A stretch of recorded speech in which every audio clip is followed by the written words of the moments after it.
Here's the rest of my interview with Eustace Mullins. Thanks for listening. Obviously, they put you in the home, but from 1952, I think, was when you first published your book on the Federal Reserve until today. How did you not end up in jail yourself all this time? Oh, I've been threatened by the IRS constantly because the Federal Reserve Bank closed down the Treasury of the United States, and I tell people to ask their Congress, who stole the Treasury of the United States? Because it's under the name of the Federal Reserve Bank now. The people might be interested in that, Eustace. Is there a Treasury of the United States? Yes, there's a Treasury. It's an empty building on 14th Street in Washington, D.C. An empty building? Yes. And so it's there just in name only. So that's where the American people's money and monetary control should be headquartered, and now it's just an empty front that the bankers parade around at our expense. Is that what you're getting at? Yes. And when was it closed? And the people of this country have no idea that the Treasury has been closed in 1913 by the Federal Reserve Act of 1913. So the actual act is what perpetrated the closing of the Federal Reserve, of the Treasury. And every American gets a bill from the Federal Reserve Bank for their income tax. And they don't realize that it says mailed by the Department of the Treasury, and that is fraud because there is no IRS in the Department of the Treasury. There is no Treasury, and the IRS is just a collection agency for the Federal Reserve. It's a private collection agency for a private bank, and there's absolutely no authority. And every penny of every tax and every registration, every car title, everything goes into the pockets of the Federal Reserve.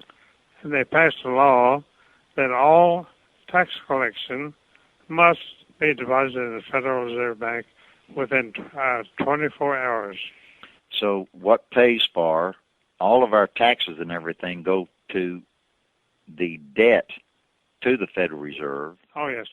Right. None goes to any of the rest of it, so it all goes into the pockets. All of our taxes and everything go into the pockets of those who own the Federal Reserve. The stockholders. And the price of government, which is their government, the price of government is borrowed every year. That's what the president signs the budget every year. And the American people had no idea of this.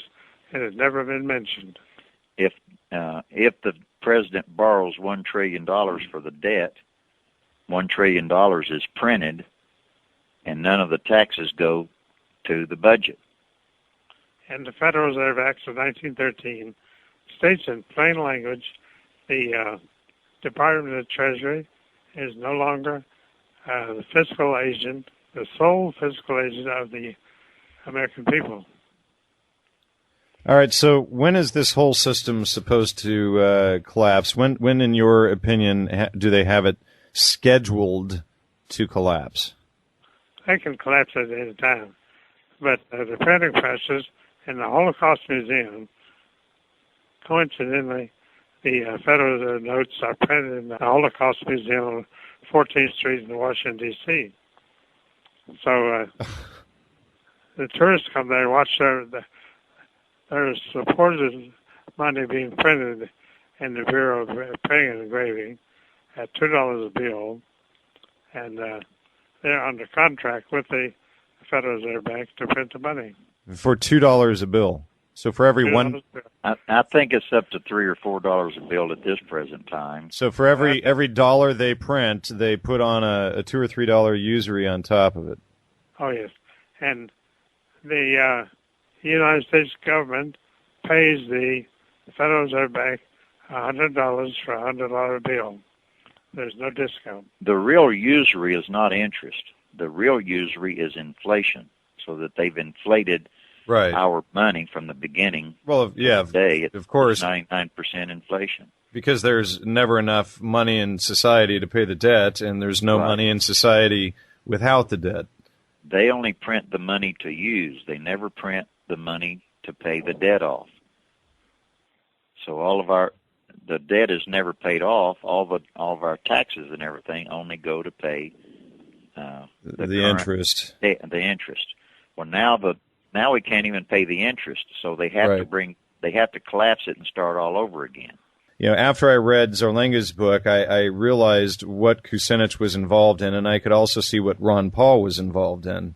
But when you break all of this stuff down and explain it this way, and Eustace being an expert on this material, it's painting a picture that I knew was there and was beginning to come into focus. And I've been studying about the New World Order for the last 20 years, and my family and friends always called me the wacky conspiracy theorist. Of course.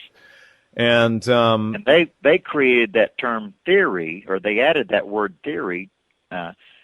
Eustace is the one that opened the doors, the floodgates, to understand the conspiracy itself. Right, I see that. They had to counteract his conspiracy, blowing the whistle on the conspiracy with that term, that word that they added to conspiracy, to poo-poo his whole works.